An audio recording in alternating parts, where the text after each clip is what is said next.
மறுபடியும் உங்கள் முன்னாடி இன்றைக்கி நம்ம வந்துட்டு வேலைக்கு போகிறதுக்கு வந்துட்டு ஒரு பைக்கு தான் எடுத்துகிட்டு போகிறோம். ஸோ அது எந்த வண்டின்னு மட்டும் பாருங்களேன் வாங்க. வந்துட்டு எப்போவுமே இதுதான் எடுத்துகிட்டு போயிட்டு இருந்தோம்.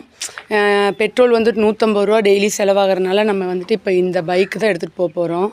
ஆனால் ஒரு விஷயம் என்ன அப்படின்னு பார்த்தீங்கன்னா, உங்களுக்கு வந்துட்டு இது வந்து ஹைட்டு கொஞ்சம் ஜாஸ்தி. இந்த அது வந்து ரெடி பண்ணுறதுக்கே கிட்டத்தட்ட ஒரு 1800 ரூபாயிலேருந்து 2500 ரூபா வரைக்கும் கேட்குறாங்க. ஸோ இருந்தாலும் பரவாயில்ல இது பண்ணலான்னு. ஆனால் வந்துட்டு சார்ஜ் வந்து பார்த்திங்கன்னா கரெக்டாக ஏறவும் மாட்டேங்குது. இங்கே பாருங்களேன் 3 பாயிண்டில் இருக்குது.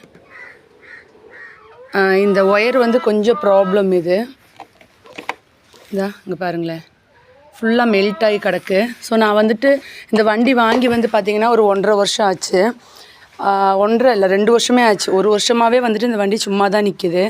ஸோ வந்து ரொம்ப குடும்ப கஷ்ட காரணத்தினால் இன்றைக்கி இந்த வண்டியை எடுத்துகிட்டு போகலான்ட்டு இருக்கேன்.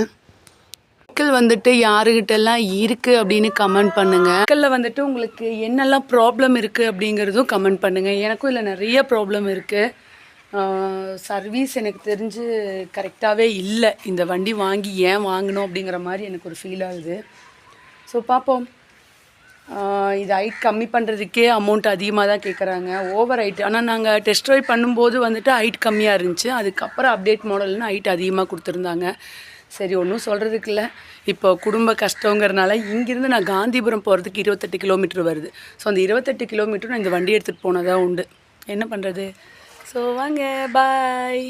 கமெண்ட் பண்ணுங்கள் ஏதாச்சும் உங்களுக்கும் ப்ராப்ளம் இருக்கா அப்படின்ட்டு. ஆக்சுவலாக இந்த சார்ஜர் வந்து 8000க்கு மேலே வருதாம்மா. இதை வாங்குற அளவுக்கு காசு இல்லை நம்மக்கிட்ட. ஸோ பார்ப்போம் என்ன பண்ணலாம் அப்படின்ட்டு. நான் வேலைக்கு கிளம்பிட்டேன்.